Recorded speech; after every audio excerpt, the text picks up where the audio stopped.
بسم اللہ الرحمن الرحیم۔ ہومیوپیتھی یعنی علاج بالمثل، ناک کے متعلق قسط 1۔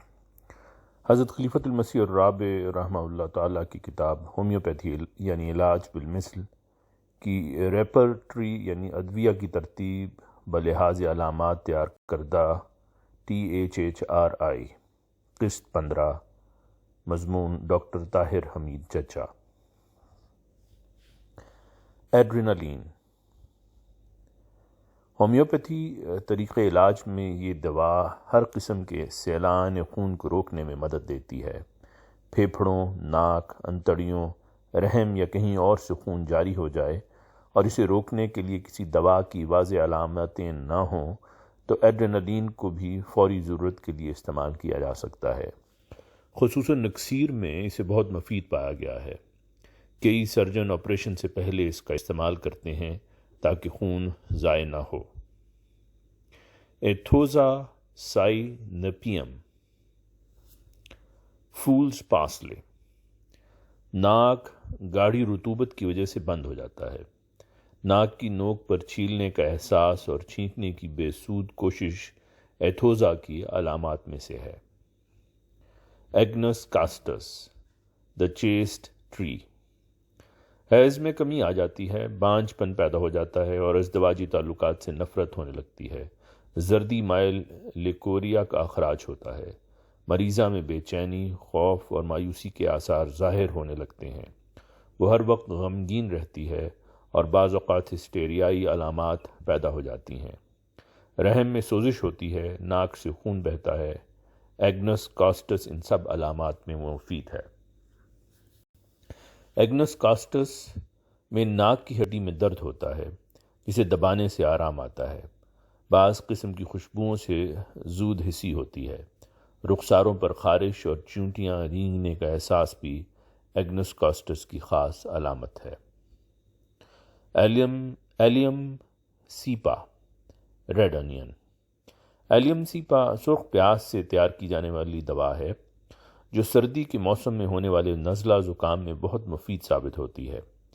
پیاز چھیلنے سے جو علامات ظاہر ہوتی ہیں وہی اس کے نزلہ میں بھی پائی جاتی ہیں۔ گلا بیٹھ جاتا ہے، ناک سے پتلی رطوبت بہتی ہے جس میں تیزابیت ہوتی ہے، آنکھوں سے بکثرت پانی بہتا ہے لیکن اس میں تیزی نہیں ہوتی اور وہ آنکھوں میں سرخی نہیں پیدا کرتا۔ یہ ایلیم سیپا کی امتیازی علامت ہے جو اسے یوفریزیا سے الگ کرتی ہے۔ ایلیم سیپا میں آرام سے تکلیف بڑھتی ہے اور حرکت سے کم ہو جاتی ہے۔ رات کو لیٹنے سے بھی تکلیف میں اضافہ ہو جاتا ہے۔ مرطوب اور سرد موسم میں نزلہ شروع ہو جاتا ہے لیکن کھلی ہوا سے افاقہ ہوتا ہے۔ زکام کے ساتھ سر میں درد ہوتا ہے جو خصوصاً داہنی کن پٹی میں شدت سے محسوس ہوتا ہے اور پیشانی تک پھیل جاتا ہے۔ ایلیم سیپا میں زکام بائیں نتنے سے شروع ہو کر دائیں طرف منتقل ہونے کا رجحان رکھتا ہے۔ ایلو، سوکوٹرین ایلوز۔ بعض اوقات صبح اٹھتے ہی ایلو کے مریض کے ناک سے خون جاری ہو جاتا ہے۔ مریض کا منہ کڑوا ہو جاتا ہے۔ ایلومینا، آکسائڈ آف ایلومینم آرچلا۔ کبھی ایلومینا کا اثر کھانا اور پانی نگلنے والے عضلات پر پڑتا ہے اور چیز نگلنے میں رفتہ رفتہ دقت ہونے لگتی ہے۔ کبھی ان عضلات کی کمزوری سے کھانا سانس کی نالی میں یا اوپر ناک کی نالی میں چلا جاتا ہے۔ نزلاتی اور جلدی علامات بکثرت ملتی ہیں۔ نزلہ ناک میں مستقل اڈا بنا بیٹھتا ہے۔ ناک ہر وقت خشک مواد سے بھرا رہتا ہے جو بسا اوقات لمبے خشک ہوئے چوہوں کی شکل میں ناک کو بھر دیتے ہیں۔ نزلاتی جھلیوں کی طرح جلد بھی ہر قسم کی بیماریوں کا شکار رہتی ہے۔ کھجلا کر جگہ جگہ سے موٹی کھال کی طرح ہو جاتی ہے۔ زخم بھی بنتے ہیں اور ناسور بھی۔ سلفر کی طرح بستر کی گرمی سے خارش بہت بڑھ جاتی ہے۔ چہرے پر یوں لگتا ہے جیسے جالا سا تنا گیا ہو یا انڈے کی سفیدی لگانے کے بعد خشک ہو گئی ہو۔ ناک کی چونچ میں کٹاؤ پڑ جاتا ہے۔ آنکھوں پر سوزش اور بعض دفعہ ککرے بن جاتے ہیں۔ ایمبرا گریسا، ایمبرجس، a morbid secretion of the whale۔ سر کی بیرونی علامتوں میں بالوں کا تیزی سے جھڑنا شامل ہے۔ ایسے مریض کی نکسیر پھوٹے تو بہت زیادہ پھوٹتی ہے اور دانتوں سے جریان خون ہو تو بہت زیادہ ہوتا ہے۔ امونیمم کارب، کاربونیٹ آف امونیا، ناک، منہ، گلے، معدے اور انتڑیوں وغیرہ سے خون رسنے لگتا ہے۔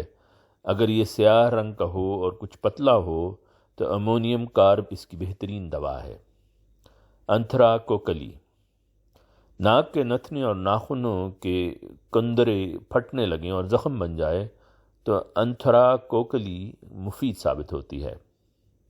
اینٹیمونیم کروڈم، سرما، اس کی علامات میں معدے کی خرابی، متلی، پھیپھڑوں پر اثر، ناخنوں اور ناک کے کناروں پر اثر، ناک کے کنارے اور ہونٹ کے کنارے چھل جانا اور خشک ایگزیما شامل ہیں۔ ارجنٹم میٹالکم، میٹالک سلور، ارجنٹم میٹالکم کا سب سے زیادہ اثر کرکری ہڈیوں پر ہوتا ہے، یعنی یہ وہ ہڈیاں جن میں لچک پائی جاتی ہے اور وہ بآسانی مڑ جاتی ہیں۔ یہ ہڈیاں موٹی اور سخت ہونے لگتی ہیں۔ ناک کی ہڈی موٹی ہو جانے کے باعث سانس لینے میں دقت ہوتی ہے۔ اسی طرح کان کی ہڈیوں میں چھوٹی چھوٹی گانٹھیں سی پڑ جاتی ہیں اور وہ سوج کر موٹی ہونے لگتی ہیں۔ یہی علامتیں بڑھ کر ان ہڈیوں کے کینسر میں بھی تبدیل ہو سکتی ہیں۔ آرسینکم ایلبم، آرسینیوس ایسڈ، ناک میں سوزش ہو جائے، خارش محسوس ہو، چھینکیں آنے کا رجحان ہو، ناک سے پانی کی طرح پتلی رطوبت بہے اور گلے کے گلینڈز سوج جائیں تو ان علامتوں سے بھی آرسینک کی نشاندہی ہوتی ہے۔ کانوں کے اندر جلن اور دکھن کا احساس ہو، بدبودار مواد خارج ہو جس سے خراش پیدا ہوتی ہو، ناک میں بھی جلن ہو، آنکھوں سے بھی جلن اور خراش پیدا کرنے والے پانی بہے تو آرسینک سے فائدہ ہو سکتا ہے۔ آرسینکم آیوڈیٹم، آیوڈائڈ آف آرسینک، آرسینک آیوڈائڈ بہت وسیع الاثر دوا ہے۔ اس کے تمام اخراجات کاٹنے اور چھیلنے والے ہوتے ہیں۔ جس مخرج سے بھی گزریں وہاں سرخی، جلن اور سوزش پیدا کر دیتے ہیں۔ ناک کی اندرونی سطح متورم اور سخت ہو جاتی ہے۔ حلق اور کان کے درمیان سوزش کی وجہ سے بہرا پن بھی پیدا ہو جاتا ہے۔ بحوالہ کتاب ہومیوپیتھی یعنی علاج بالمثل، حضرت خلیفۃ المسیح الرابع رحمہ اللہ۔ آواز مرزا عمران احسن۔